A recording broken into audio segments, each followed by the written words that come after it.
Hi guys, welcome back to another video. बालकों, आज हम बिजनेस स्टडीज कक्षा 12वीं का चैप्टर नंबर 5 ऑर्गेनाइजिंग स्टार्टिंग से लेकर एंड तक पूरी तरीके से समाप्त करने जा रहे हैं। अगर आपको इस चैप्टर को मात्र 5 मिनट में रिवाइज करना है तो टेंशन रखो, आई बटन में लिंक डाल दिया है, वहां से जाके रिवाइज कर लेना। पर पहले चलो इस चैप्टर को इन डिटेल इन डेप्थ पढ़ते हैं। ठीक है जी, चलिए शुरुआत करते हैं। और अच्छा रुको, शुरू करने से पहले बालकों, आपको पता है कि हमारी बिजनेस स्टडीज की हेल्प बुक आ रही है। एक ऐसी किताब जो आप ही लोगों के सपोर्ट, आप लोगों के सजेशन से बनी है। यानी एक ऐसी किताब जो आपकी हर एक प्रॉब्लम को सॉल्व कर देगी। अभी तो वो नहीं आई है, पर अगले एक हफ्ते में हम लोग लॉन्च करने जा रहे हैं। आप ये वीडियो का लेट देख रहे हो, डिस्क्रिप्शन में जरूर चेक करना। चलिए शुरुआत करते हैं ऑर्गेनाइजिंग की। देखो, अभी तक अपन ने क्या कर लिया। अभी तक अपन ने मैनेजमेंट समझ लिया, प्रिंसिपल समझ लिए, आसपास का एनवायरमेंट समझ लिया और दिमाग में एक प्लान बना लिया। क्या बना लिया? दिमाग में एक प्लान बना लिया कि काम कैसे करता है। देखो, दिमाग में होता है हमारे ऑब्जेक्टिव, हमें क्या पूरा करना है। और इस ऑब्जेक्टिव को पूरा करने के लिए एक ऑर्गेनाइजेशन बनानी पड़ेगी। यानी कितने लोग काम कर सकते हैं, कौन क्या काम करेगा, कितने तरीके के काम होंगे, कितने हेड होंगे, कितने सब हेड होंगे। यानी कि एक पूरा का पूरा ढांचा बनाना पड़ेगा। तो इस पूरे प्रोसेस को बोलते हैं ऑर्गेनाइजिंग, यानी arrangement of everything in an orderly form. हर चीज को सही तरीके से रखना ताकि हम उसका सबसे एफिशिएंट यूटिलाइजेशन कर सके। अभी हमारे दिमाग में आया है जैसे कि यार एक बुक बनानी, पर इस बुक बनाने के प्रोसेस में बहुत सारे काम होते हैं, बहुत सारे लोग इन्वॉल्व होने वाले हैं, बहुत सारे कनेक्शन बिठाने पड़ेंगे, बहुत सारे डिपार्टमेंट बनेंगे।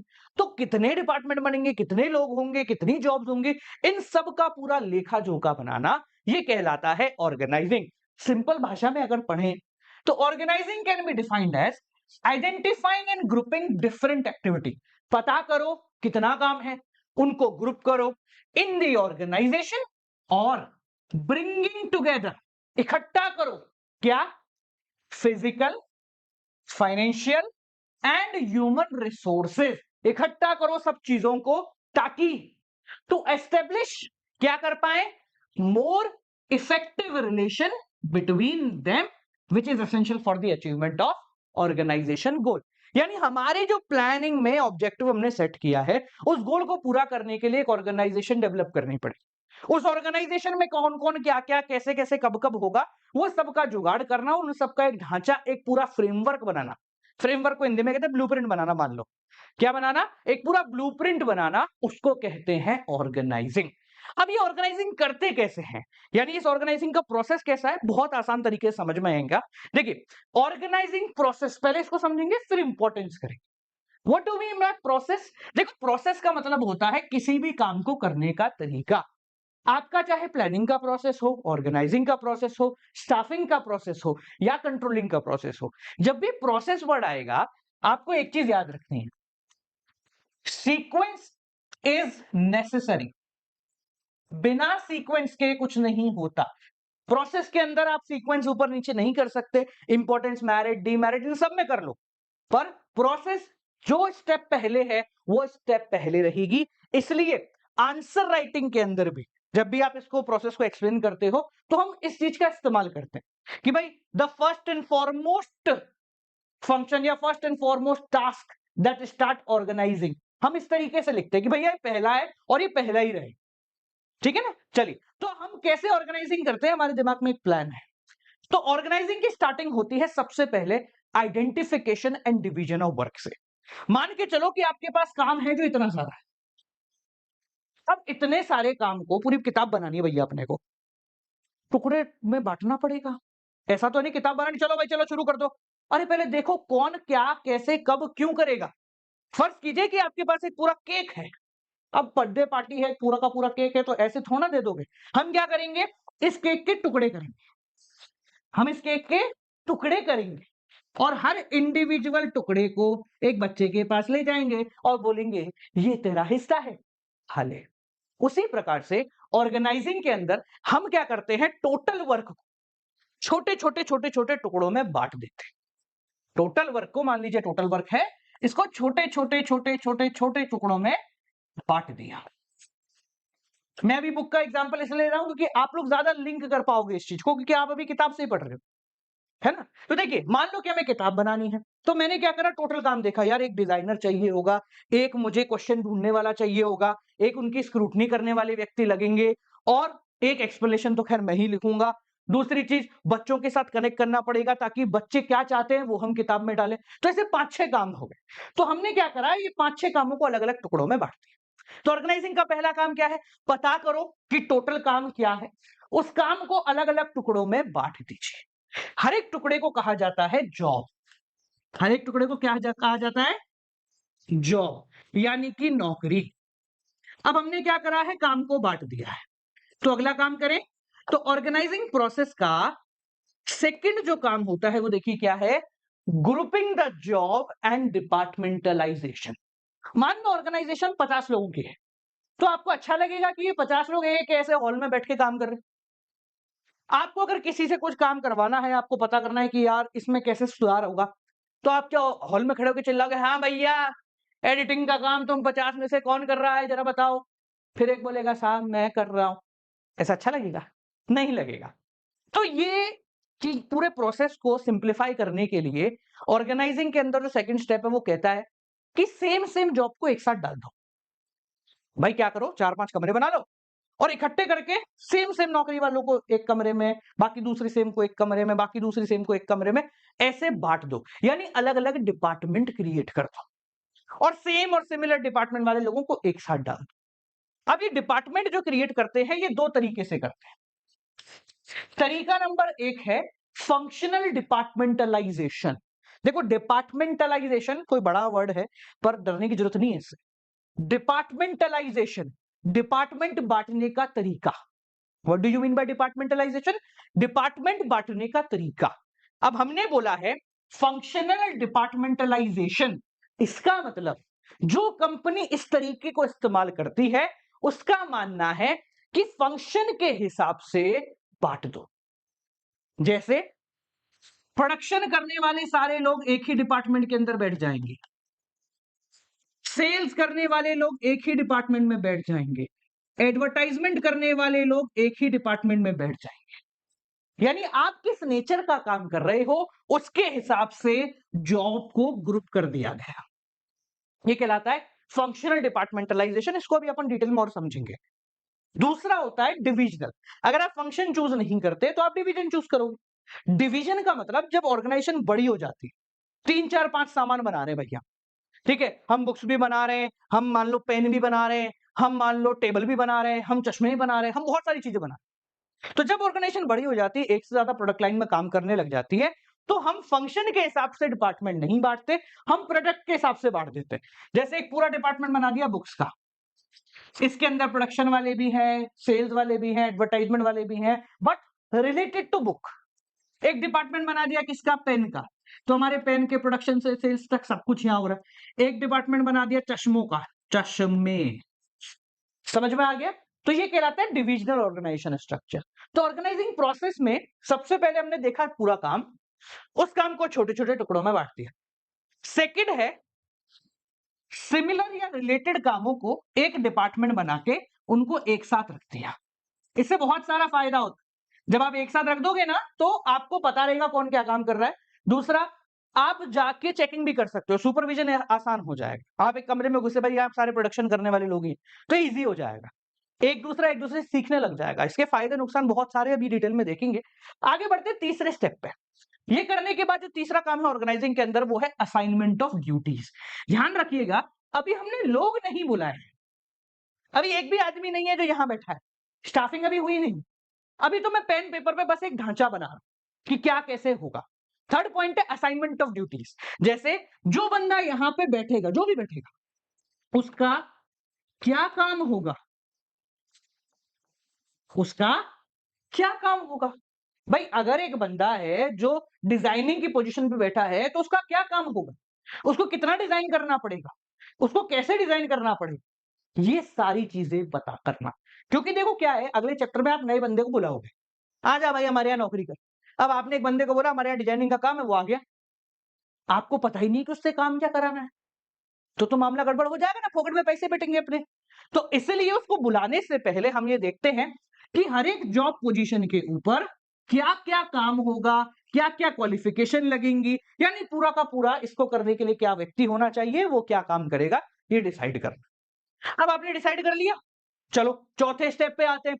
डिसाइड करने के बाद एक सबसे बड़ी प्रॉब्लम, फॉर एग्जांपल मान लो ये डिजाइनिंग वाला बंदा है ना, जो मेरे लिए बुक के कवर डिजाइन कर रहा है। अब एक चीज बताओ, ये मेरे पास आया, मान लेते कभी आ गया, ऑर्गेनाइजेशन बना गई, सब कुछ हो गया, है ना, ये आया, बोले सर देखो डिजाइन बनाइए, देखो देखो देखो, मैंने देखा, नहीं पसंद नहीं आई, जा। फिर अगली बार 10 मिनट बाद आ गया, सर नहीं बनाई, मैंने कहा इसके कलर चेंज करके ला। फिर अगली बार आया, फिर भेजा, फिर अगली बार आया। अगर ऐसे वो दिन में 50 बार मेरे पास आएगा, तो कैसे काम चलेगा भाई? नहीं मतलब वो मेरे पास ही आता रहेगा तो मैं मेरा काम छोड़ दूं, उसके उसके करेक्शन करने के लिए काम करूं। तो यहाँ सबसे बड़ी दिक्कत अभी है कि वो बंदा जो इस जॉब पे बैठेगा, वो किसको रिपोर्ट करेगा? अभी तक हमने तो डिसाइड नहीं किया, अगर तुम नहीं बताओगे तो मालिक के पास चला जाएगा। तो चौथा और आखिरी काम है establishing reporting relationship. Reporting relationship मतलब who will report to whom, कौन किसको रिपोर्ट करेगा और कौन किससे ऑर्डर लेगा। यानी ये जो व्यक्ति है, ये अपना काम पूरा करने के बाद किसको दिखाएगा और इसको अगर जरूरत पड़ेगी तो ये किससे काम करवाएगा। इसके नीचे वाले बंदे होंगे 2 3 4, ये चीजें सेट कर देगा ताकि जब भी नया बंदा आए तो उसको पता रहे कि कौन मेरा बॉस है और मैं किसका बॉस। समझ में आ गया? इस पूरे प्रोसेस को बोलते हैं ऑर्गेनाइजिंग का प्रोसेस, ढांचा बना देना। ठीक है जी। तो ऑर्गेनाइजेशन में लोगों को बुलाने से पहले ये सारी चीजें क्लियर होनी चाहिए, कितने लोगों को बुलाना है, क्या क्वालिफिकेशन होंगी, क्या काम करेंगे, किसको रिपोर्ट करेंगे, ये सब पहले से क्लियर करना जरूरी है। क्योंकि अगर आप क्लियर नहीं करोगे तो लोग आ जाएंगे ना, तो भसड़ी होगी, फोकट में तनख्वाह खाते रहेंगे। मैं एक बार वापस से रिपीट कर रहा हूं, ऑर्गेनाइजेशन प्रोसेस में 4 चीजें हैं। कौन कौन सी चीजें हैं? ऑर्गेनाइजिंग का पहला स्टेप होता है identification and division of work. पता करो क्या क्या काम है और हर काम को छोटे छोटे टुकड़ों में बांट दीजिए। सेकंड काम है grouping the job and departmentalisation. Similar और एक जैसे काम को इकट्ठा करके एक डिपार्टमेंट बना दो। ठीक है, ये काम आप कई तरीकों से कर सकते हैं। पहला तरीका है अपना फंक्शनल, दूसरा तरीका है आपका डिविजनल, जिसको डिटेल में अभी अपन इस चैप्टर में आगे देखेंगे। तीसरा जो काम होता है वो है असाइनमेंट ऑफ ड्यूटीज, यानी हर एक जॉब पोजीशन पे क्या क्या काम होने वाला है ये पता करना और इसका एक पूरा ब्यौरा चिट्ठा लिख देना। ये सब करने के बाद जो चौथा काम होता है, इसको देखो, यहां पर है ना जॉब डिस्क्रिप्शन आता है। जॉब डिस्क्रिप्शन, जब बंदा आएगा ना तो उसको एक जॉब डिस्क्रिप्शन दिया जाएगा, ये तेरा काम है, ये तुझे करना है, करने की क्षमता है तो कर ले। ठीक है, और उसके बाद चौथा काम है एस्टेब्लिशिंग रिपोर्टिंग रिलेशनशिप, यानी कौन किसको रिपोर्ट करेगा और कौन किससे ऑर्डर लेगा, ये चीजें तय कर देना। ऑर्गेनाइजिंग के अंदर ये काम करना क्यों जरूरी है? सोचो अगर ये काम नहीं किया तो कितनी गड़बड़ हो जाएगी। आते ही बंदे बौखला जाएंगे, अरे who are you, I don't know, गड़बड़ हो जाएगी ना। तो चलिए बात करते हैं what is the importance of organising, कि ऑर्गेनाइजिंग करने की क्या आवश्यकता है या इसको करने से क्या फायदा होता है। अगर आपने प्रॉपर ऑर्गेनाइजिंग करी हुई है तो आपका सबसे बड़ा फायदा है आप बदलाव को इजीली एक्सेप्ट कर सकते हो। फर्ज कीजिए कि आपको इस पर्टिकुलर जॉब पोजीशन के अंदर एक नई स्किल के बारे में दिमाग लगाना है, तो आपको बाकी किसी को छेड़ने की जरूरत नहीं, क्योंकि ये सब अलग अलग है। अगर ये सब एक साथ जुड़े हुए होते तो आपको नई चीज को लाने के लिए मुश्किल हो जाती, सबको सब मनाना पड़ता। अब आपको सबको मनाने की जरूरत नहीं है, जो काम का बंदा सिर्फ उसको पकड़ा और बोले ठीक है बदलाव करते हैं। इसको दूसरे तरीके से समझिए कि मुझे प्रोडक्शन डिपार्टमेंट में मशीन बदलनी, तो मुझे सेल्स डिपार्टमेंट की परवानगी की जरूरत नहीं है, मुझे एडवर्टाइजमेंट डिपार्टमेंट से बात करने की जरूरत नहीं है, मैं सिर्फ उस डिपार्टमेंट में जाऊंगा, उसमें बदलाव करूंगा और बाहर आ जाऊंगा। अगर ऑर्गेनाइजेशन ये वाली है तो भाई अगर मुझे एक नई बुक ऐड करनी है तो मैं सिर्फ इसको इससे बात करूंगा, इन दोनों से मुझे कोई भी लेना देना नहीं है। मुझे बॉटल का एक नया डिपार्टमेंट खोलना है तो मुझे इन तीनों को पकड़ने की जरूरत नहीं है, मैं चौथा अपने हिसाब से कर सकता। अगला हेल्प इन स्पेशलाइजेशन। देखिए बहुत आसान है कि आपने जब ये जॉब बनाई तो जॉब बनाने के अंदर आपने देखा क्या काम होगा, कौन किसको रिपोर्ट करेगा। तो जब व्यक्ति को नौकरी भविष्य में उसकी क्वालिफिकेशन और काम पता होने के बाद ही दी जाएगी, तो वो अपनी क्षमता के हिसाब से ही आएगा और उसी के हिसाब से काम करेगा। तो जब व्यक्ति को जॉब उसके हिसाब से ही मिली है तो वो लगातार उसको करेगा तो उसमें और बेहतर होता जाएगा। When the person is appointed as per his skill and qualification, उसके अंदर स्पेशलाइजेशन ऑटोमेटिकली आ जाएगा। स्पेशलाइजेशन मतलब काम करने में निपुणता, हिंदी में बोलते हैं निपुणता। ठीक है, तो वो कब आएगी? जब आप वो काम करोगे जो कि आपको पसंद आता है। और ऑर्गेनाइजेशन करने का एक बहुत बड़ा फायदा है, वर्किंग रिलेशनशिप में काफी ज्यादा क्लैरिटी आती है। वर्किंग रिलेशनशिप में काफी ज्यादा क्लैरिटी आती है। कैसे क्लैरिटी आती है? वर्किंग रिलेशनशिप का मतलब होता है जब हम काम कर रहे हैं ना, तो हमें पता होना चाहिए कि ये मेरा कलीग है, ये मेरा बॉस है, ये मेरा जूनियर है, ताकि मैं उसको उस तरीके से ट्रीट भी कर पाऊं और साथ साथ में वो काम जो उसको करना चाहिए वो उससे करवा भी पाऊं। ऑर्गेनाइजेशन के प्रोसेस के अंदर पूरी ऑर्गेनाइजिंग में हमने असाइनमेंट ऑफ ड्यूटी किया था, लोगों को काम बांटे थे और उसके साथ साथ कौन किसको रिपोर्ट करेगा ये बता दिया था। तो जब हमने ऑर्गेनाइजिंग में ये पहले से ही बता दिया है कि आपको किसको रिपोर्ट करना है और किससे ऑर्डर लेने हैं, तो आपके दिमाग में क्लैरिटी आ जाएगी क्या? ठीक है, इसमें एक और पॉइंट ऐड कर सकते हो आप, रोल क्लैरिटी। क्या कर सकते हो? रोल क्लैरिटी, यानी कि आप क्लियर होगी कि इस ऑर्गेनाइजेशन में आपका रोल क्या है और आपको क्या काम कैसे करना है, क्योंकि पहले से ही आपको एक जॉब डिस्क्रिप्शन का पूरा पर्चा मिला हुआ है कि आपको क्या काम करना। तो आपके दिमाग में क्लैरिटी हो जाएगी कि हाँ, मुझे कैसे काम संभालना है। ठीक है जी। और क्या फायदा है भाई? ऑप्टिमम यूटिलाइजेशन तो होगा ही, पहले से पता है कि पूरा काम क्या है, हर व्यक्ति को उसका ही काम करना है, उसमें स्पेशलाइजेशन है, डिपार्टमेंट भी हमने ऐसे बनाए हैं कि फायदा हो। तो जब सारी चीजें सही होंगी तो ऑप्टिमम यूटिलाइजेशन तो होगा ही। इस पॉइंट को है ना स्टार मार्क कर लो। मैं अपनी हर वीडियो में बोलता हूं कि कुछ ऐसे पॉइंटर होते हैं जो हर जगह लगते हैं। मेरी जो किताब आ रही है ना बिजनेस की, शायद अभी तक आ चुकी होगी जब आप ये वीडियो देख रहे होंगे, अगर इस वीडियो को अपलोड हुए 1 हफ्ता हो चुका है, तो उसमें हमने ना 2-4 पेज ऐसे डाले जिसमें हमने लिखा है कि ऑप्टिमम यूटिलाइजेशन ऑफ रिसोर्सेज आप पूरी किताब में किन किन की इंपॉर्टेंस में यूज कर सकते हैं। कि भाई मैनेजमेंट की इंपॉर्टेंस में यूज कर सकते हैं, प्लानिंग की इंपॉर्टेंस में यूज कर सकते हैं, ऑर्गेनाइजिंग की इंपॉर्टेंस में यूज कर सकते हैं, ताकि आपको ज्यादा दिमाग नहीं लगाना पड़े। और इसलिए मैं आपको यहां पर भी इसको स्टार मार्क करवा रहा हूं। ये है हारे का सहारा, यानी जब भी आपको परेशानी होगी आप optimum utilisation of resources importance में लिख देंगे, आपके नंबर कटेंगे तो नहीं। समझ में आ गया? चलिए, लास्ट है help in the development of personal and creates a healthy working and encouraging environment. थोड़ा बड़ा लिख दिया पर कोई दिक्कत नहीं। Helps in development of personal, जब आपको नौकरी आपकी क्षमता के हिसाब से मिली है तो आपकी ट्रेनिंग भी होगी, आपका डेवलपमेंट भी होगा। ऑर्गेनाइजेशन के अंदर ट्रेनिंग होती है, तो ये ट्रेनिंग से आपकी क्षमता और सुधरेगी और साथ साथ में एक हेल्दी वर्किंग और एनकरेजिंग एनवायरनमेंट बनेगा। फर्ज कीजिए कि आप प्रोडक्शन की कोई जॉब करने आए हैं, अब आपके कमरे में सारे प्रोडक्शन वाले बंदे बैठे हैं, तो आप उनसे सीखोगे, उनसे बात करोगे, आपको जो परेशानी है वो सुधार देंगे और उनको जो परेशानी है वो आप सुधार दोगे। तो एक एनकरेजिंग एनवायरनमेंट ऑटोमेटिकली क्रिएट हो जाता है। और इसमें और भी पॉइंट लिख सकते हो, जैसे ये भी लिख सकते हैं कि इससे आपकी ग्रोथ प्रोस्पेक्ट बढ़ जाता है। ठीक है, increases the growth prospect of, increases growth prospect of organisation, यानी कि भविष्य में आपकी ग्रोथ हो सकती है अगर आपने ऑर्गेनाइजिंग सही तरीके से की है। ठीक है ना? आप नई चीजों को, न्यू डिपार्टमेंट ऐड करना चाहते हो तो भी कर सकते हो अगर आपके पहले से डिपार्टमेंट बने हुए हैं। समझ में आ गया क्या? क्लियर हो गया? तो ये तो हो गए ऑर्गेनाइजिंग के फायदे। अब देखिए, अपन ने फायदे तो देख लिए, पर अभी अपने दिमाग में दो अलग अलग प्रकार के स्ट्रक्चर है ना? कौन-कौन से? एक है भाई फंक्शन वाला, एक है डिवीजन वाला। अब जरा इनको अंदर चलते हैं और देखते हैं कि कौन सी ऑर्गेनाइजेशन फंक्शनल स्ट्रक्चर चूज करेगी। अब कल को तुम भी बड़े होके कंपनी बनाओगे, तो कंपनी बनाओगे तो पता होना चाहिए ना कि भाई तुम्हारी कंपनी में फंक्शनल स्ट्रक्चर लगेगा या फिर डिविजनल लगेगा। ठीक है? चलो देखते हैं, दोनों के बारे में पढ़ते हैं और उनको आराम से समझते हैं। बट उससे पहले सर ये स्ट्रक्चर होता क्या है? आपने बोला functional structure, divisional structure, sir structure का मतलब क्या है? स्ट्रक्चर यानी कि ढांचा। अगर हम बोले ऑर्गेनाइजेशन का स्ट्रक्चर, तो इसका मतलब यह है कि वो सारी चीजें जो डिफाइन करती हैं जॉब पोजीशन। जैसे अगर एक व्यक्ति की बात करूं मेरे अंदर, तो हमारी आंखें यहां है, नाक यहां है, मुंह यहां है, कंधे यहां है। ठीक है, उसी प्रकार से हड्डियों का भी पूरा का पूरा जो ढांचा है ना, वो पहले से प्री डिफाइंड है। ऐसा नहीं हो सकता कि आंख पेट में लग जाए, ऐसा नहीं होगा ना। तो हमारा स्ट्रक्चर जो है वो बताता है कि कौन सी चीज ऊपर है, कौन सी चीज उसके नीचे है, कौन सी चीज उसके नीचे है। उसी प्रकार से ऑर्गेनाइजेशन का स्ट्रक्चर भी बताता है कि मान लो ये टॉप लेवल है, इनमें 3 लोग हैं या 4 हैं, इन चारों के नीचे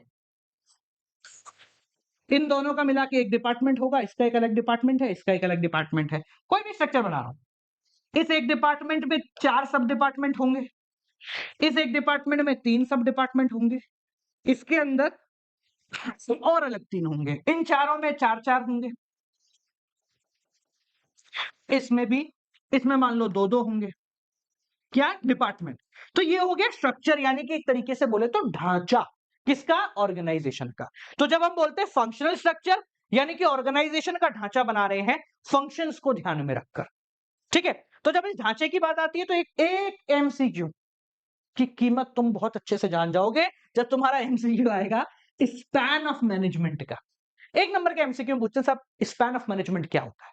सिंपल भाषा में अगर मैं तुम्हें बताऊं कि भाई तुम कितने लोगों को संभाल सकते हो, इसको कहते हैं स्पैन ऑफ मैनेजमेंट। जैसे मान लो कि मेरा एक काम है जो बहुत कैजुअल है, मतलब ज्यादा दिमाग नहीं लगाना है, बस ठीक है कोई भी आएगा, हाँ तू भी आजा, कर ले, बहुत नॉर्मल काम है। तो मैं अगर बॉस हूं तो मेरे अंदर 1000 लोग भी खड़े कर दोगे ना, मैं संभाल लूंगा, क्योंकि ज्यादा टेक्निकल काम नहीं है, बस देखना है दूर से जो सही कर रहा है, हवा ठीक है करते रहो, चलो चलो अच्छी बात है, ऊपर ऊपर से देखना।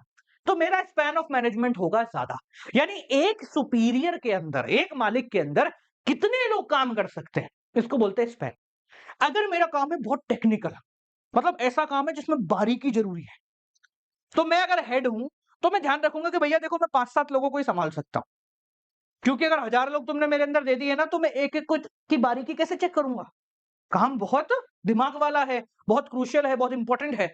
तो अगर आपकी जॉब टेक्निकल है, अगर आपकी जॉब बहुत स्किलफुल है, तो आप ज्यादा लोगों को नहीं संभाल सकते हो, तो आपका स्पैन ऑफ मैनेजमेंट छोटा। और अगर आपकी जॉब बहुत कैजुअल है, तो आपका स्पैन ऑफ मैनेजमेंट बड़ा होगा, यानी एक सुपीरियर बहुत सारे लोगों को संभाल देगा। समझ में आ गया? चलिए, सो स्पैन ऑफ मैनेजमेंट एक बहुत इंपॉर्टेंट रोल प्ले करता है, क्योंकि देखो अगर एक हेड के अंदर 1000 लोग आ गए, ऑर्गेनाइजेशन में 4000 लोग हैं, तो 4 हेड संभाल लेंगे, ज्यादा लोगों को लाने की जरूरत नहीं। पर अगर एक हेड के अंदर 5 ही लोग आते हैं, तो बहुत सारे लोगों को बुलाना पड़ेगा। ठीक है? यानी कि ऑर्गेनाइजेशन का स्ट्रक्चर कैसा होगा, कितने लेवल होंगे, ये स्पैन ऑफ मैनेजमेंट से डिफाइन होता है। ठीक है जी? चलो अब बात करते हैं फंक्शनल और डिविजनल स्ट्रक्चर, यानी कि वो स्ट्रक्चर जिसके हिसाब से आपकी पूरी ऑर्गेनाइजेशन बनेगी। सबसे पहले पकड़ते हैं फंक्शनल।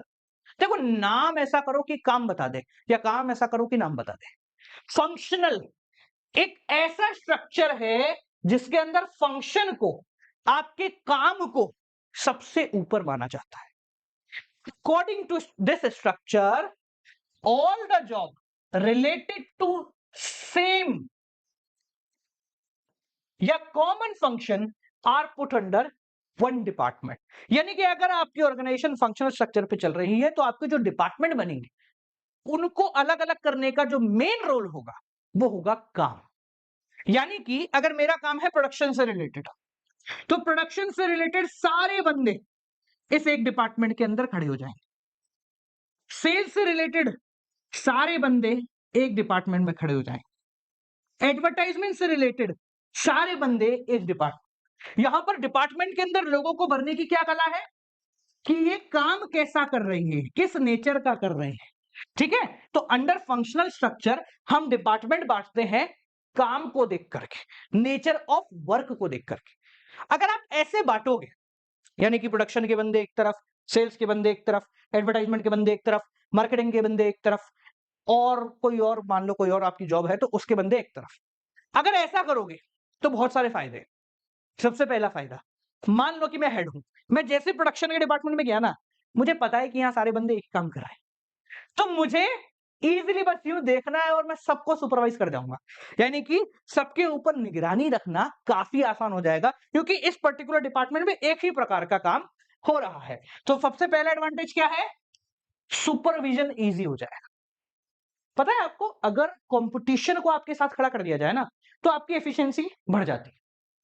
ये बहुत इंपॉर्टेंट बात है। हम सोचते हैं कि कंपटीशन नहीं होना चाहिए, पर healthy competition will lead to specialisation. आपके लिए बहुत फायदा है।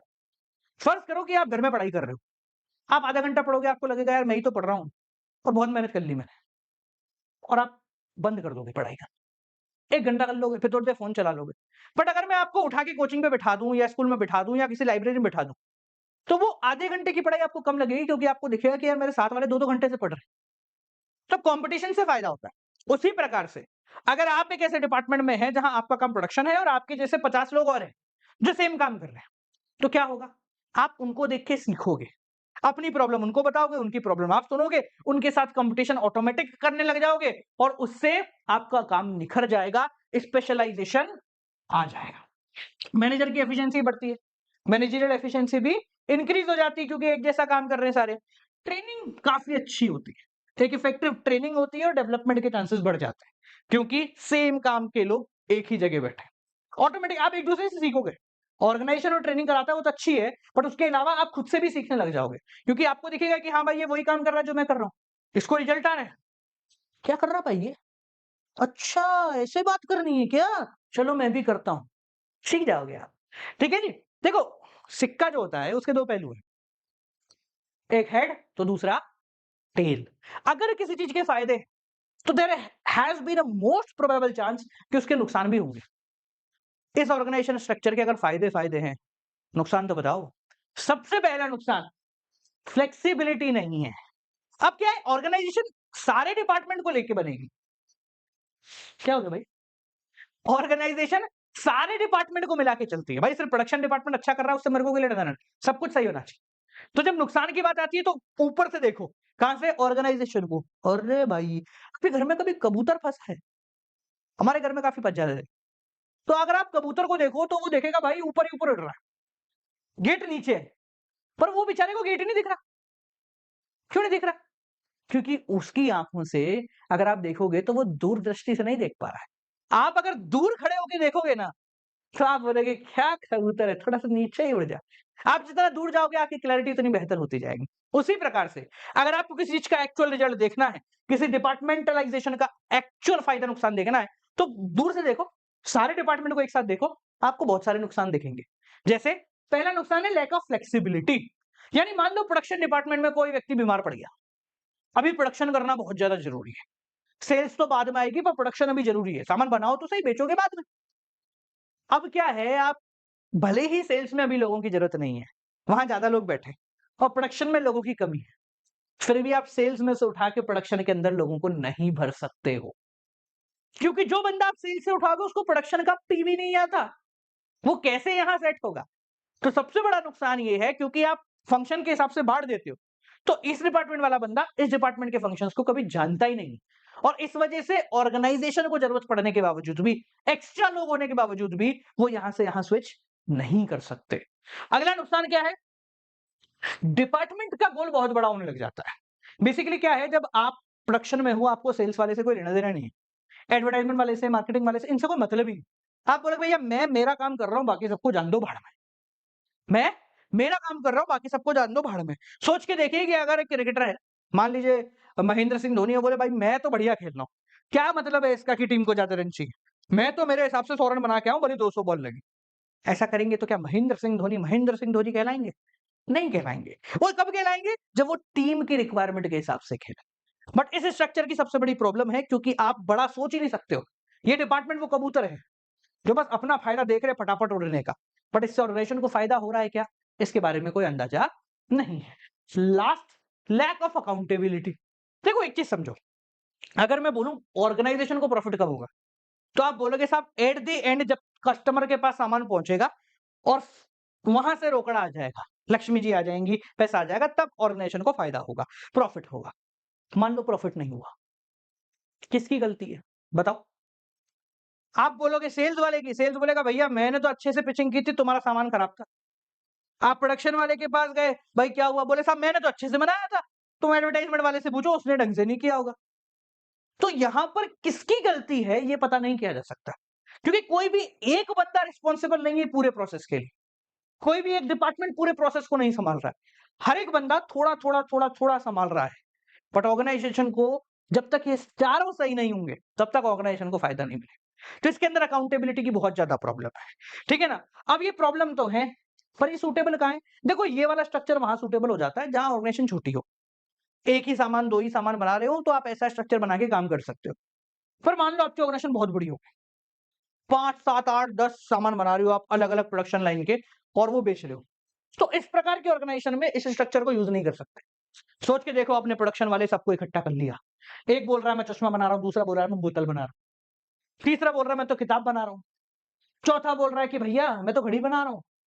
अब हम सब एक साथ बैठ के करेंगे क्या? जो ये कर रहा है वो तो मैं कभी करूंगा ही नहीं। तो जैसे जैसे ऑर्गेनाइजेशन बड़ी हो जाती है, उसके अंदर लोग और उसके अंदर प्रोडक्ट ज्यादा हो जाते हैं, तो हम इस स्ट्रक्चर को छोड़ देते हैं और दूसरे स्ट्रक्चर के पास चले जाते हैं, जिसको हम बोलते हैं डिविजनल ऑर्गेनाइजेशनल स्ट्रक्चर। एक ऐसा स्ट्रक्चर जहां पर डिपार्टमेंट फंक्शन के हिसाब से नहीं बनते हैं, यहां पर डिपार्टमेंट बनते हैं प्रोडक्ट के हिसाब से। No specific structure is term to be ideal. ठीक है, जब ऑर्गेनाइजेशन का साइज बड़ा हो जाता है तो हम डिविजनल स्ट्रक्चर को पकड़ लेते हैं। अंडर दिस स्ट्रक्चर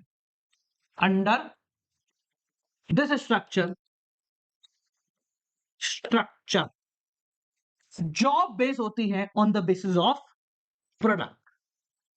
यानी कि 4-5 सामान बना रहे हो तो आपका डिपार्टमेंट बनेगा। मान लो किताब बना रहे हो तो बुक्स का डिपार्टमेंट, मान लो चश्मा बना रहे हो तो चश्मे का डिपार्टमेंट, चश्मा हिंदी वाला, मान लो पेन बना रहे हो तो पेन का डिपार्टमेंट। अब ये किताब के डिपार्टमेंट में किताब की प्रोडक्शन वाले भी हैं, किताब की सेल्स वाले भी हैं, किताब की मार्केटिंग वाले भी हैं, एडवर्टाइजमेंट वाले भी हैं, स्क्रूटनी वाले भी हैं, सब लोग इस पर्टिकुलर प्रोडक्ट से रिलेटेड एक ही डिपार्टमेंट में। चश्मे वाले हैं तो चश्मे वाले के अंदर भी प्रोडक्शन वाला है, सेल्स वाला है, मार्केटिंग वाला है, सब इसी के अंदर है। पेन वाला है तो इसमें भी प्रोडक्शन है, सेल्स है, मार्केटिंग है, एडवर्टाइजिंग, सब कुछ इसी के अंदर है। बट हमने यहाँ पर अब डिपार्टमेंट कैसे बना दिया, एक एक बिल्डिंग सबको अलॉट कर दी। बहुत बड़े अपन, बहुत पैसा है अपने पास, क्या करें, एक बिल्डिंग पर प्रोडक्ट अलॉट कर दी जाए। ठीक है, यहां पर पहली बिल्डिंग पे लिख दिया डी गौरव जैन और नीचे लिख दिया बुक्स। अब बुक्स से रिलेटेड सारा काम इस बिल्डिंग में होता है। डी गौरव जैन पेन, पेन से रिलेटेड सारा काम इस बिल्डिंग में होता है। ये क्या हो गया, ये हो गया on the basis of product. फायदा क्या है, बहुत फायदे हैं, नुकसान भी बहुत है, पर पहले फायदे देखो। सबसे पहला फायदा, डिसीजन मेकिंग में काफी ज्यादा मदद मिलती है। आपको बुक्स में कुछ चेंजेस कराने, आप सीधे उसी बिल्डिंग में गए, वहीं के लोगों से बात करी, काम हो गया। आपको बाकी जगह जाने की जरूरत नहीं है, यहीं से काम हो जाएगा आपका। डिसीजन मेकिंग यूं होती है, क्विक डिसीजन मेकिंग हो जाती है।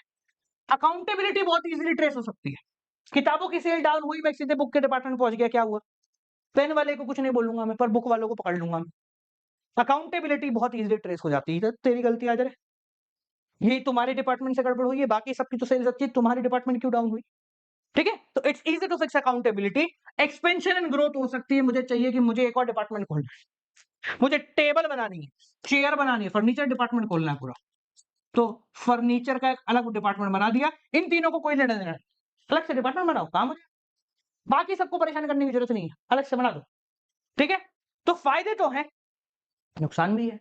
नुकसान क्या है, ज्यादा रिसोर्सेज चाहिए भैया, इसको भी सब चाहिए, इसको भी सब चाहिए, इसको भी सब चाहिए, इसको भी सब चाहिए, 4 बिल्डिंगें चाहिए अलग अलग, तो रिसोर्सेज बहुत ज्यादा चाहिए, पैसा बहुत ज्यादा लगता है। इंडिविजुअल प्रोडक्ट पे लोग फोकस करते हैं। ये बोलेगा भैया मैं तो अपनी सेल देखूंगा, मुझे क्या मतलब इसकी डाउन हो रही है, तो ये बोलेगा मैं अपनी देखूंगा, मुझे क्या मतलब इसकी डाउन हो रही है। तो ये प्रोडक्ट स्पेसिफिक चले जाते हैं, जबकि ऑर्गेनाइज ये चारों हैं तो एक ही ऑर्गेनाइजेशन के अंदर, तो ये अपने अपने प्रोडक्ट को सुप्रीम मानने लग जाते हैं, ऑर्गेनाइजेशन के गोल को नीचे कर देते हैं। और last, allocation of resources, resources के बंटवारे में बड़ी दिक्कत आती है। जैसे इस डिपार्टमेंट में मैंने लगा दिए 2 एसी, कितने, 2 एसी लगा दिए, यहां पर एक लगाया, यहां पर एक लगाया, यहां पर एक भी नहीं लगाया, यहां पर लगा दी कूलर, क्या होगा, सब मरेंगे आपस में, भिड़ेंगे सब, है ना। ये बोलेगा हमारे यहाँ एक ही लगवाया, ये बोलेगा हमारे यहाँ एक ही लगवाया, बोलेगा तुम्हारे यहाँ लगवाया तो सही, मेरे तो एक भी नहीं लगवाया, पता नहीं किताबों से ही ज्यादा प्यारे, यहाँ 2-2 लगवा दिए। कॉन्फ्लिक्ट हो गया, तो सबके लिए सेम करना पड़ेगा। ठीक है, तो एलोकेशन ऑफ रिसोर्सेज में बहुत ज्यादा प्रॉब्लम आ जाती है। समझ में आ गया, इजी हो गया। चलिए, तो ये हो गए अलग अलग प्रकार के स्ट्रक्चर। अब देखो इन स्ट्रक्चरों में एक ऐसा स्ट्रक्चर होता है, भले आप डिविजनल लो या प्रोडक्शन वो फंक्शनल लो, एक ऐसा स्ट्रक्चर होता है जो हम हाथ करके बनाते हैं, और एक ऐसा स्ट्रक्चर होता है अपने आप बनता है। जो अपन हाथ करके बना रहे हैं, मतलब कौन किसका बॉस होगा, कौन किसके अंदर काम करेगा, वो कहलाता है फॉर्मल ऑर्गेनाइजेशनल स्ट्रक्चर। क्या कहलाता है, फॉर्मल ऑर्गेनाइजेशनल स्ट्रक्चर। फॉर्मल मतलब काम का, यानी एक ऐसा स्ट्रक्चर जो हम बना रहे हैं जिसके अंदर एक हेड है, सब हेड है और हेड है, यानी ऑर्गेनाइजेशन का जो पूरा ढांचा है, जैसे ये अपन ने बनाया था, ये फॉर्मल है, मतलब काम का है। ये बताता है कि ये जो है ये टॉप लेवल पे काम कर रहे हैं, ये जो है ये मिडिल लेवल पे काम कर रहे हैं, ये जो है ये लोअर लेवल पे काम कर रहे हैं, ये जो है ये इसके नीचे वर्कर काम कर रहे हैं, ये मालिक है, ये इसके नीचे काम करेंगे, ये इसके नीचे है, ये इसके नीचे है, ये इसको ऑर्डर दे सकता है, ये इसको ऑर्डर दे सकता है। ठीक है ना, तो ये क्या है, ये फॉर्मल ऑर्गेनाइजेशन स्ट्रक्चर है जिसके अंदर काम की सारी चीजें डिफाइंड होती है। कौन किसको रिपोर्ट करेगा, कौन किससे ऑर्डर लेगा, कौन किससे काम करवाएगा, कौन किससे काम लेगा, ये सारी चीजें डिफाइंड है। इस प्रकार का स्ट्रक्चर मतलब काम का स्ट्रक्चर। जैसे अगर आपका स्कूल है तो आपके स्कूल में टीचर है, प्रिंसिपल है, ठीक है, वाइस प्रिंसिपल इन दोनों के बीच में आ गए, ठीक है, और स्टूडेंट है, फिर तुम आपस में हो। तो आपस में क्या हो, तुम कलीग्स हो। टीचर से आपका रिलेशन क्या है, स्टूडेंट और टीचर का रिलेशन है। काम की बातें जब पढ़ा रहे हैं तो सिर्फ पढ़ा ही रहे हैं भैया, ठीक है, वो सवाल कर रहे हैं, आप जवाब दे रहे हो, आप सवाल कर रहे हो, वो जवाब दे रहे हैं। ये कहलाता है फॉर्मल ऑर्गेनाइजेशन स्ट्रक्चर। ऐसा स्ट्रक्चर बहुत काम का है।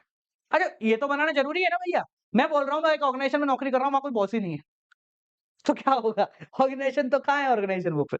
तो ऑर्गेनाइजेशन का मतलब क्या होता है, बॉस होंगे, एम्प्लॉइज होंगे, ये सारी चीजें बनेंगी। So when the manager is carrying on organising process, then as a result of process एक स्ट्रक्चर पूरा बन जाता है, ढांचा पूरा बन जाता है, जिसका मेन मकसद होता है कि काम पूरा हो, गोल अचीव हो, सिस्टमेटिक वर्किंग हो, ठीक है ना। इस टाइप के स्ट्रक्चर को कहते हैं फॉर्मल स्ट्रक्चर। इससे काम अच्छा होता है, भाई मेरा बॉस होगा, मेरा एम्प्लॉय होगा, तो डर बना रहेगा, काम सिस्टमेटिक होगा प्रॉपर्ली, ठीक है, ऑर्गेनाइजेशन का गोल पूरा होगा, क्योंकि हम बैठे इसलिए है ना ऑर्गेनाइजेशन में। आप कहीं नौकरी कर रहे हो तो इसलिए कर रहे हो ताकि उसका गोल पूरा हो जाए, ठीक है। ओवरलैपिंग ऑफ वर्क नहीं होगा, ऐसा नहीं है कि जो काम मैं कर रहा हूं वो कोई और भी कर रहा हूं जबरदस्ती में, क्योंकि पहले से सब कुछ स्ट्रक्चरली डिफाइंड है कि भाई मैं को ये करना है, सामने वाले को वो करना है, ठीक है। कोऑर्डिनेशन ईजी हो जाएगा, इफेक्टिव कोऑर्डिनेशन होगा भैया, तालमेल बिठा के चलेंगे, काम करते रहेंगे चुपचाप, ठीक है ना। मेरे को काम करना, जैसे मेरे एम्प्लॉई हैं 5, तो मेरे अगर 5 एम्प्लॉई हैं तो वो 5 क्या काम करेंगे, डिफाइंड है। इससे आपस में भिड़ते नहीं है, वो चुपचाप काम करते रहते हैं। नुकसान है इसमें बहुत ज्यादा। देखो, हर चीज के फायदे नुकसान तो है। फायदे है कि काम सही होगा, नुकसान फायदे होते हैं ऑर्गेनाइजेशन के लेवल पे, नुकसान देख रहे हो आप एम्प्लॉइज के लेवल। नुकसान क्या है, एक्शन बहुत डिले हो। सोच के देखो कि अगर ऑर्गेनाइजेशन में कुछ बदलाव करना है तो लोअर लेवल वाला बंदा एम्प्लॉय के दिमाग में आया कि कुछ चेंज करना है, ये पहले इसको समझाएगा, माना तो ठीक, नहीं माना तो खत्म। ये फिर इसको समझाएगा, माना तो ठीक, नहीं माना तो खत्म। ये फिर इसको समझाएगा, माना तो ठीक, नहीं माना तो खत्म। और ये फिर इन चारों को समझाएगा, माना तो ठीक और नहीं माना तो खत्म। अगर ओके हो गया तो फिर ये इसको हाँ बोलेगा, ये इसको हाँ बोलेगा, और अल्टीमेटली यहां तक बात पहुंची। यानी कोई भी कार्य करने के लिए बहुत सारा पेपर वर्क, बहुत सारी जगह से अप्रूवल लगता है, तब जाके एक काम ओके होता है। अगर अप्रूवल ना हो तो काम नहीं होता। तो इस प्रकार के स्ट्रक्चर के अंदर काफी डिले हो जाता है एक्शन के अंदर, ठीक है। सोशल नीड कहाँ है, आओ काम करो, कर जाओ, चलो। हम बच्चे नहीं हैं, हम खेले ना, हम दोस्ती यारी ना करें, हम कूदे ना, है हम ऐसा, मतलब क्या है, हम दिन भर ही पढ़ते, रोबोट है क्या। तो आपकी सोशल नीड जो है ना वो सेक्रीफाइस हो जाती है स्ट्रक्चर में, ठीक है। लास्ट, इसके अंदर सिर्फ काम की बात होती है, खैर बनाई गई काम के लिए तो काम की बात होगी ही, बट पॉइंट ये है कि सिर्फ काम की ही बात होती है, ठीक है ना। आप अगर काम करो चुपचाप काम ही करो, और कोई इधर उधर की बात नहीं करनी, कल क्या था, परसों क्या था, चल सिर्फ काम की बात। तो ये तो वो स्ट्रक्चर है जो आपने खुद ने बनाया है अपनी इच्छा से, ठीक है, काम करने के लिए। पर इस स्ट्रक्चर में लोग काम करते हैं, आते हैं, बैठते हैं, एक स्ट्रक्चर वो अपने आप बना लेते हैं। आप स्कूल में गए, आपके स्कूल वाले बच्चों के साथ, टीचर के साथ, एक तो हो गया फॉर्मल रिलेशन, टीचर चला गया, अगला टीचर आएगा, इसके बीच में जो आप रिलेशन बनाओगे वो कहलाता है इनफॉर्मल रिलेशन। यानी ऑर्गेनाइजेशन के फॉर्मल स्ट्रक्चर में रहते हुए जो आपने दोस्ती, यारी, प्रेम, ये एक भावनाएं बनाई हैं, इस प्रकार के स्ट्रक्चर को कहते हैं informal structure. The individual interact with each other and create a friendly belonging. आपस में दोस्ती यारी बना लेते हैं, इस प्रकार के स्ट्रक्चर को इनफॉर्मल स्ट्रक्चर कहते हैं। देखो, कोई भी सिर्फ काम नहीं कर सकता किसी ऑर्गेनाइजेशन। ऐसा नहीं है आप आए हो चुपचाप काम करो घर चले जाओ खत्म। आप बिलोंगिंगनेस, दोस्ती, यारी, मित्रता, ये सब बनाओगे ऑर्गेनाइजेशन, तो ये भी उतना ही जरूरी है जितना पहला वाला। ऑर्गेनाइजेशन के लिए इसके फायदे हैं, ऐसा नहीं ऑर्गेनाइजेशन के लिए नुकसान है, इसके फायदे भी हैं। क्या क्या फायदे हैं, कम्युनिकेशन फास्ट होगा। भाई अगर मेरा बॉस ऑफिस आवर्स के बाद मेरा दोस्त है, मेरा बॉस ऑफिस आवर्स के बाद मेरा दोस्त है, तो अगर मुझे बॉस को कोई बात करनी होगी तो ऑफिस खत्म होने के बाद मैं सीधे कर लूंगा उससे। मुझे ये हायरार्की फॉलो नहीं करनी होगी, पहले इसके पास जाओ, फिर उसके पास जाओ, फिर उसके पास जाओ, मैं डायरेक्टली बात कर लूंगा। कम्युनिकेशन फास्ट हो गया ना, पेपर वर्क की जरूरत नहीं। और उसके बाद ठीक है, उसको जो डिसीजन लेना वो लेगा, पर बात जल्दी हो गई, ठीक है। आपकी सोशल नीड पूरी हो जाती है, अगले दिन ऑफिस जाने की वजह मिल गई। होता है ना अपने 12वीं में, भाई स्कूल जाने की कोई वजह होनी चाहिए, वजह मिल गई तो चले जाओ, ठीक है। फीडबैक अच्छा आता है, क्योंकि इनफॉर्मल स्ट्रक्चर दोस्ती यारी की बात है, तो दोस्त आपस में थोड़ा झूठ कम बोलते हैं। बॉस और एम्प्लॉइज तो झूठ बोल जाएंगे, पर दोस्त थोड़ा सा झूठ कम बोलेंगे। ठीक है, तो फायदे बहुत हैं, पर फायदे हैं तो नुकसान भी है, इसलिए संभाल के रहना पड़ता है। सबसे पहला नुकसान, अगर आप कुछ भी बात कर सकते हो, किसी से भी बात कर सकते हो, तो रूमर्स तो ऐसे फैलेंगे जैसे हवा में उड़ रहे हो। रूमर्स मतलब अफवाहें, रूमर्स मतलब अफवाहें। तुझे पता है, बस है, बात है, नहीं है, क्या है, क्यों है, ये तुझे पता है करके हो जाता है सारे के सारे काम। तो रूमर्स बहुत जल्दी फैलेंगे, ऑर्गेनाइजेशन को नेगेटिव इफेक्ट पड़ जाएगा। कोई सिस्टमैटिक वर्किंग नहीं होगी। अगर आपका दोस्त परमानेंटली मतलब आपका बॉस आपका दोस्त ही है, ऑर्गेनाइजेशन में भी वो दोस्ती है, तो काम नहीं करवा पाओगे। दोस्तों को मत रखो, काम नहीं होगा। ठीक है, नेगेटिव रिजल्ट ला सकता है ऑर्गेनाइजेशन के लिए, और इंडिविजुअल इंटरेस्ट पे फोकस करते रहोगे, दोस्ती यारी बनाते रहोगे, तो काम कब करोगे भैया? तो इसलिए दोनों का बैलेंस होना चाहिए। फॉर्मल भी है, इनफॉर्मल भी है, और दोनों मिल-जोल, तालमेल चला के चल रहे हैं, तो ऑर्गेनाइजेशन बढ़िया चलेगी। ऑर्गेनाइजेशन अच्छी तो चलेगी, पर आपने कभी सोचा है क्या कि ये जो बड़े-बड़े हेड होते हैं, इनके माथे पे कितना काम होता है? इनको पूरी ऑर्गेनाइजेशन चलानी भी है, संभालनी भी है, और उसके साथ-साथ ये भी ध्यान रखना है कि बेसिक काम ना छूट जाए। मान लो मैं एक हेड हूँ और मुझे 200 पेजों पे साइन करना है। मान लो मैं एक हेड हूँ, मुझे स्क्रूटनी करनी है, किसको रखना है, किसको हटाना है। मुझे मेरा काम भी प्लानिंग भी करनी है और ये बेसिक काम भी करने हैं। तो मेरा दिमाग फट जाएगा ना, परेशान हो जाऊँगा, अरे यार क्या-क्या करें, क्या-क्या करें? आपके स्कूल में टीचर भी ऐसे ही करते हैं। मान लो कि उन्होंने कॉपी चेक कर दी, किसी और सेक्शन की। अब एक बेसिक काम है टोटलिंग करना। यार वो तो कोई भी कर सकता है ना? सब थोड़ी ना करें। मेरा करना ज़रूरी थोड़ी ना है यार। हाँ, माना कि मेरा ही काम है, पर कोई और भी करेगा तो भी ये काम वैसे ही होगा जैसे मैं करता। चेक करना मेरी ज़िम्मेदारी है, टोटलिंग तो कोई भी कर सकता है। तो आपके टीचर, हमारे टीचर हमारे से काफ़ी करवाते थे। दूसरे सेक्शन की कॉपियाँ ले आते थे, बोले यार मैंने चेक कर दी है, आगे वाले 4 बंदों को पकड़ा इधर आ रे, जो मॉनिटर टाइप लोग होते हैं ना, इधर आ, फ्रंट बेंचेस आ जा। काम है यार, आज छुट्टी सबकी। बोले फिर? ये 4 लोग जो है ना, बैठो यार लाइन से, ये 100 कॉपी टोटलिंग करनी है अपने को। टीचर करते हैं ऐसा। ऑर्गेनाइजेशन में भी ऐसा होता है और इसको बाकायदा नाम दिया गया है। इसका नाम है डेलीगेशन ऑफ अथॉरिटी। 1 मिनट रुकिएगा। डेलीगेशन ऑफ अथॉरिटी, मैं जरा इसको चौड़ा कर दूं ताकि ये सही दिखे आपको, वरना अजीब लगेगा। क्या कहते हैं इसको? डेलीगेशन ऑफ अथॉरिटी में मतलब क्या है, पहले उसको समझो। डेलीगेशन, बांट देना, किस चीज को? अथॉरिटी को, ताकत को। डेलीगेशन ऑफ अथॉरिटी का मतलब होता है डिस्ट्रीब्यूशन ऑफ पावर।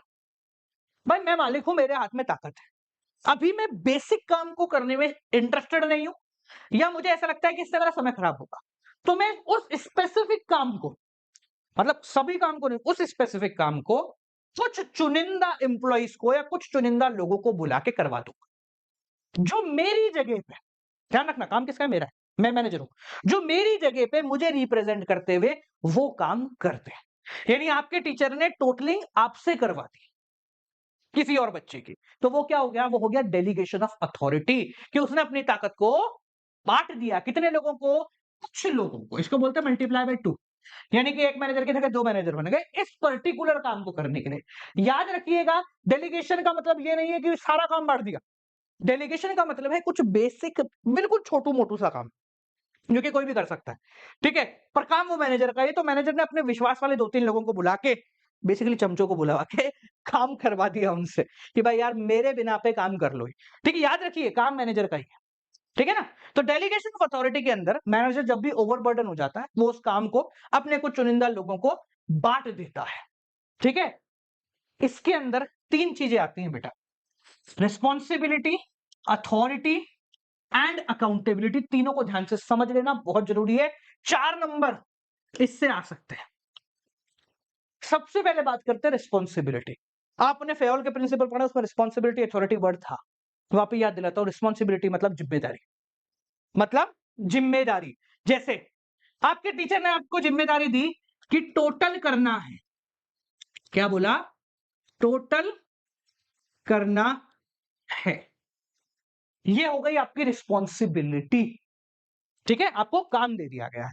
अब ये रिस्पॉन्सिबिलिटी है ना, ऑर्गेनाइजेशन में जैसे जैसे ऊपर जाओगे बढ़ती जाती है, जैसे जैसे ऊपर जाओगे बढ़ती जाती है, कि भैया नीचे लोअर लेवल है उसकी जिम्मेदारियां कम होती हैं, मिडिल लेवल की ज्यादा होती है, टॉप लेवल की और ज्यादा होती है। तो रिस्पॉन्सिबिलिटी ऑर्गेनाइजेशन ऊपर की तरफ बढ़ती जाती है। अब आपने क्या करा? काम बांट दिया। अब देखो क्या है, काम बांटने से काम नहीं होता है, काम बांटने के साथ साथ काम को करने की ताकत से काम होता है। फेयोल का प्रिंसिपल था भैया, responsibility must be match with authority in order to be work effectively and efficiently in the organisation. अच्छे से काम करना है तो अथॉरिटी और रिस्पॉन्सिबिलिटी दोनों मैच करनी चाहिए। उसी प्रकार से अगर आपके टीचर ने आपको टोटल करने की क्षमता दी है, तो अगर काम दिया है कि भाई टोटल करना है, तो वो आपको ताकत भी देगा। ताकत क्या देगा? कॉपियां देख लो, लिख सकते हो तुम पेन से टोटल। ताकत तो देनी पड़ेगी ना भैया। आपने बोला टोटल कर लेना, कॉपी बंद करके, कॉपी को हाथ नहीं लगाना है पर टोटल कर लेना। आप बोलोगे सर कैसे करेंगे, कॉपी तो खोलनी पड़ेगी ना भैया, बिना कॉपी खोले कैसे टोटल करेंगे? यानी कि सिर्फ रिस्पॉन्सिबिलिटी से काम नहीं होगा। आफ्टर शेयरिंग द रिस्पॉन्सिबिलिटी, हमारा मैनेजर उस रिस्पॉन्सिबिलिटी को पूरा करने के लिए जो अथॉरिटी, जो ताकत चाहिए, वो भी देगा। जैसे आपके टीचर ने आपको ताकत दे दी, क्या? कॉपी खोल के देख सकते हो और टोटल लिख सकते हो। भाई काम टीचर का होता है ना? पर तुम मेरी जगह कॉपी के ऊपर टोटल लिख दोगे, कोई दिक्कत नहीं आएगी, है ना? लिख देना टोटल, लिख के ओके कर, देख लो, रीड कर लो, जितना नंबर आए ऊपर लिख देना। ये माना जाएगा मैंने ही लिखा है, टेंशन मत लो, लिख सकते हो। तो रिस्पॉन्सिबिलिटी दे दी, अथॉरिटी दे दी। अथॉरिटी भी ऑर्गेनाइजेशन में ऊपर ही चलती है, यहां से ऊपर चलती है। लोअर लेवल की ताकत कम होगी, मिडिल की और ज्यादा होगी, टॉप की और ज्यादा होगी। तो ये दोनों साथ साथ में बढ़ती है। तीसरी होती है अकाउंटेबिलिटी, मतलब नहीं हुआ तो गर्दन पकड़ी जाएगी। क्या बोला? नहीं हुआ तो गर्दन पकड़ी जाएगी। देखो एक चीज को समझना, मान लो टीचर ने आपको बोल दिया कॉपी चेक करनी है या कॉपी में टोटल करना है, गलत टोटल कर लिया तो कौन पकड़ा जाएगा? सिर्फ आप नहीं पकड़े जाओगे। अकाउंटेबिलिटी की एक खासियत है कि ये किसी को दी नहीं जाती है, ये शेयर करी जाती है। मतलब मान लो ये आप हैं, ये आपके टीचर हैं, ठीक है, ये वो बच्चा है जिसकी कॉपी में आपने टोटल करी है। तो अगर टोटलिंग गलत हुई है तो ये चिल्लाएगा, मतलब टीचर को बोलेगा, तो गलती टीचर की मानी जाएगी बच्चे के नजर में, और टीचर के नजर में गलती आपकी मानी जाएगी। यानी कि अकाउंटेबिलिटी, जिम्मेदारी दोनों की रहती है। ऐसा नहीं है कि टीचर बोलते भाई मैंने टोटल नहीं किया, उसने किया तो उसको पकड़। टीचर की भी यहाँ जिम्मेदारी है।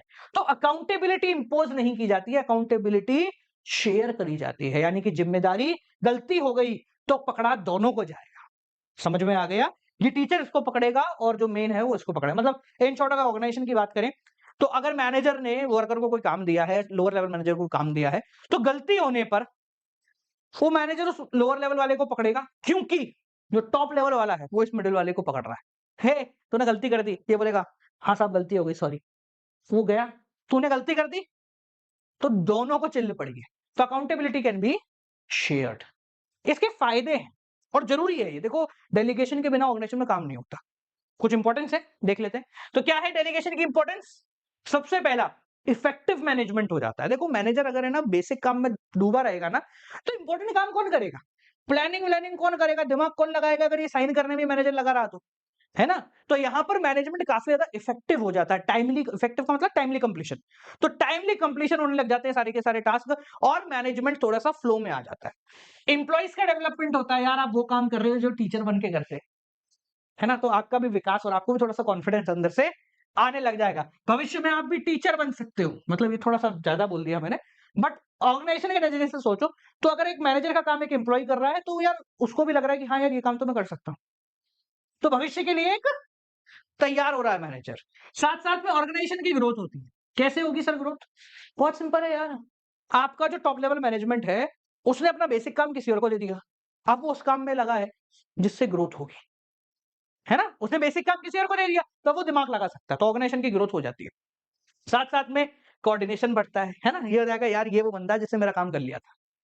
तो मैनेजर की नजर में थोड़ा सा एक सॉफ्ट कॉर्नर आ गया वो, समझ गए? साथ साथ में वर्कलोड ऑफ मैनेजर कम हो जाता है क्योंकि उसने काम दूसरे को करा दिया, और दोनों का रिलेशनशिप इंप्रूव हो जाता है। मतलब वो होता है ना कि आपने अगर टोटल फटाफट करके दे दिया तो अगली बार टीचर को पता हुआ यार चल तूने कॉपी नहीं बनाई, चल कोई बात नहीं यार, अगली बार आ गई, फायदा हो गया ना? तो ये एक रिलेशनशिप बिल्डअप कर लेता है किसके बीच में? एक सबऑर्डिनेट और एक सुपीरियर के बीच में, हेड और सब हेड के बीच में। क्लियर हो गया? तो डेलीगेशन मैंडेटरी है, बिना उसके काम नहीं चलेगा ढंग से। ठीक है जी। अब देखो डेलीगेशन की बात निकली है तो एक पॉइंट और आता है, सेंट्रलाइजेशन और डिसेंट्रलाइजेशन, छोटा सा पॉइंट है, इसको कंपैरिजन में क्वेश्चन आ जाता है। सेंट्रलाइजेशन पहले समझिए, सेंट्रलाइजेशन ये आपने पहले पढ़ा हुआ है, एक बार रिवाइव करा रहा हूं। सेंट्रलाइजेशन का मतलब होता है power in few hand, power in few hand, कुछ लोगों के हाथ में ताकत। डिसेंट्रलाइजेशन का मतलब होता है, डिसेंट्रलाइजेशन का मतलब होता है evenly distribution of power, evenly distribution. देखो इस टॉपिक के अंदर जो मेन है वो ये है डिसेंट्रलाइजेशन। सेंट्रलाइजेशन का मतलब तो आप समझ चुके हैं, पहले जानते हैं कि भाई डिसीजन लेने की ताकत कुछ लोगों के हाथ में। जब ऐसा होता है तो क्या होता है, डिले होता है, थोड़ा सा आराम नाल डिसीजन आते हैं और हर चीज के लिए टॉप मैनेजमेंट को परेशान करते हैं, ये हटा देते हैं, बेसिक चीज है। डिसेंट्रलाइजेशन सबसे इंपॉर्टेंट है इसके अंदर। डिसेंट्रलाइजेशन का मतलब है पावर को बांट देना। अब मेरी बात ध्यान से समझना, अभी अपन ने पढ़ा डेलीगेशन, अब अपन पढ़ रहे हैं डिसेंट्रलाइजेशन, दोनों में फर्क समझो। डेलीगेशन होता है मल्टीप्लाई बाय 2, ये उल्टा है मल्टीप्लाई बाय ऑल।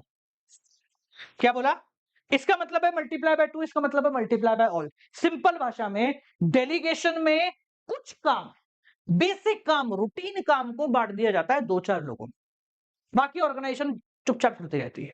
डिसेंट्रलाइजेशन का मतलब है कि हर व्यक्ति को उसकी क्षमता अनुसार काम दे देना, हर व्यक्ति को उसकी क्षमता अनुसार काम बांट देना। यानी लोअर लेवल के पास भी डिसीजन मेकिंग पावर होगी थोड़ी, मिडिल के पास भी होगी और टॉप के पास भी होगी। या मैनेजर ने अपना काम नहीं बांटा, या सबको थोड़ी थोड़ी ताकत मिली हुई है।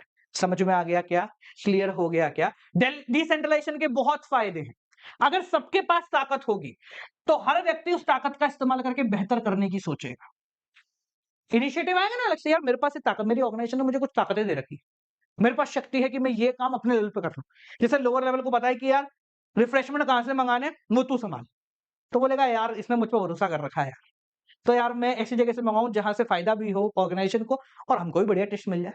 तो एक इनिशिएटिव डेवलप हो जाता है जब सबके पास ताकत आती है। मैनेजर फ्यूचर के डेवलप होंगे, सबके पास ताकत है, अरे यार देख रिफ्रेशमेंट का ही काम, खाना मंगाने का ही काम है मेरा, पर देख मैंने कितने समझदारी से बार्गेनिंग कर करा के मंगा लिया। तो मैनेजमेंट की जो कला है ना वो हर एक बंदे के अंदर आती जाएगी, डिसीजन मेकिंग क्विक हो जाएगी, क्योंकि अब हर काम के लिए टॉप लेवल के पास नहीं जाना पड़ेगा, सबके पास ताकत है, सब आपस में अपने लेवल का काम कर लेंगे। टॉप लेवल थोड़ा फ्री हो जाए, वो बोलेगा मैं अपना काम संभाल रहा हूँ, बाकी सब अपना काम अपने हिसाब से संभाल लेंगे। मेरे एम्प्लॉइज के पास ताकत है कि कैसे नेगोशिएट करना है, ठीक है ना, वो अपने लेवल पे कर लेंगे, वो ज्यादा टेंशन नहीं लेंगे, मुझसे नहीं पूछेंगे बार बार। सोचो कोई आपका एम्प्लॉय डील करने गया, बार बार आपको फोन कर रहा है, सर ये कर आऊं क्या, मैं तेरे को क्यों भेजा, मैं ही चला जाता अगर इतना दिमाग लगाना तो संभाल अपने लेवल, तो ताकत आ जाती है, तो टॉप लेवल थोड़ा सा फ्री हो जाता है।